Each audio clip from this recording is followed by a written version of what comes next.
دوای 5 ساڵ لە شەڕی ناوخۆ لە سووریا هێشتا ئاسۆیەک بۆ کۆتایی هێنان بەو شەڕە بەدی ناکرێت.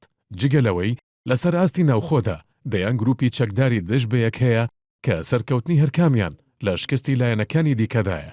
لەسەر ئاستی نێودەوڵەتیشدا بەریەککەوتنی بەرژەوەندی وڵاتانی ناوچەی و زلهێزەکان هۆکارێکی سەرەکیە لە بەردەوامی شەڕی ناوخۆی سووریا.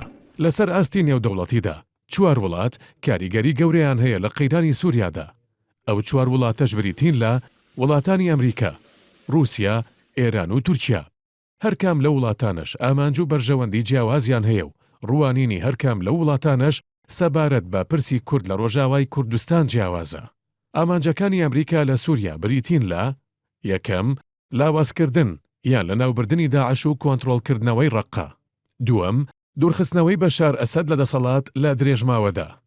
سێم، لاوازکردنی هەژمونی رووسیا لە سووریادا. چوارەم، لە درێژخایەندا مانەوەی لە سووریا وەک هێزێکی کاریگەر. پێنجەم، بەکارهێنانی قەیرانی سووریا وەک کارتێک دەست بە رووسیا لە بەرامبەر قەیرانی ئۆکرانیادا. ئەمریکا بۆ بەدیهێنانی 2 ئامانج لەو 5 ئامانجەی هەیەتی پێویستی بە هێزی کووردە. لەلایەک بۆ شەڕی داعش و کۆنتڕۆڵکردنەوەی ڕەققە تەنها هێزێک کە ئەمریکا دەتوانێت پشتی پێ ببەستێت هێزە کوردیەکانن. لەلایەکی دیکەشەوە لەگەری سەرکەوتنی سیاسەتی رووسیا و ئێران لە سووریادا ئەمریکا تەنها لە ڕێگەی کوردەوە دەتوانێت پێگەی لە سووریادا بمێنێت. بەو پێی لە ئێستادا ڕۆژاوای کوردستان تەنیا دەواازەی ئەمریکایە بەڕووی سووریادا و هێزە کوردیەکانیش تەنیا هێزی متمانە پێکراون بۆ ئەمریکا لە سووریادا. ئامانجەکانی رووسیاش لە سووریا بریتین لە: یەکەم، مانەوەی بەشار ئەسەد یان لایەنی کەم حیزبی بەعز لە دەسەڵاتدا وەک هاوپەیمانێکی مێژوویی رووسیا. دووەم، پاراستنی بنکەی سەربازی رووسیا لە تەرتووسی سووریا کە تەنها بنکەی سەربازی رووسیایە لە ڕۆژهەڵاتی ناوەڕاستدا. سێم، بەهێزترکردنی هەژمونی خۆی لە سووریادا و لە ڕێگەی سووریاشەوە هەژمونی خۆی لە ناوچەکەدا بەهێزتر بکات. چوارەم، زاڵبوونەوەی هێزەکانی حکوومەتی سووریا بەسەر هەموو ناوچەکانی ئەو وڵاتەدا لە ڕێگەی لە ناوبردنی داعش و گروپەکانی دیکەی نەیاری بەشار ئەسەد. پێنجەم، بەکارهێنانی کارتی سووریا بەرامبەر قەیرانی ئۆکرانیا لە هاوکێشە نێودەوڵەتیەکاندا.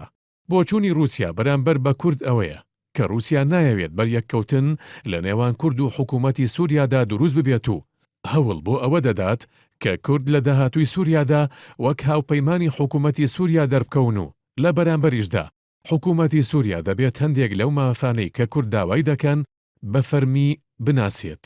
رووسیا هەروەها خوازیارە کورد لە ئەمریکا دوور بخاتەوە بۆ ئەوەی ڕێگە نەدات لە داهاتوودا ئەمریکا لە ڕێگەی کوردەوە کاریگەری لە سووریادا بمێنێت. ئامانجەکانی ئێرانیش لە سووریادا بریتین لە: یەکەم، پاراستنی شیعەکان لە ناوچەکەدا.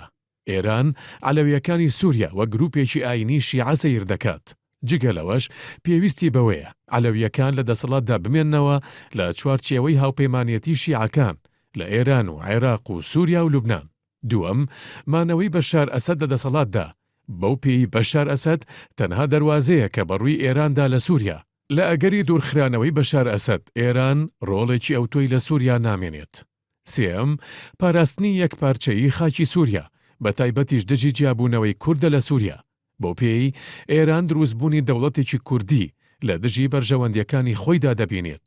ئامانجەکانی تورکیاش لە سووریا بریتین لە: یەکەم، دوورخستنەوەی بەشار ئەسەد لە دەسەڵات.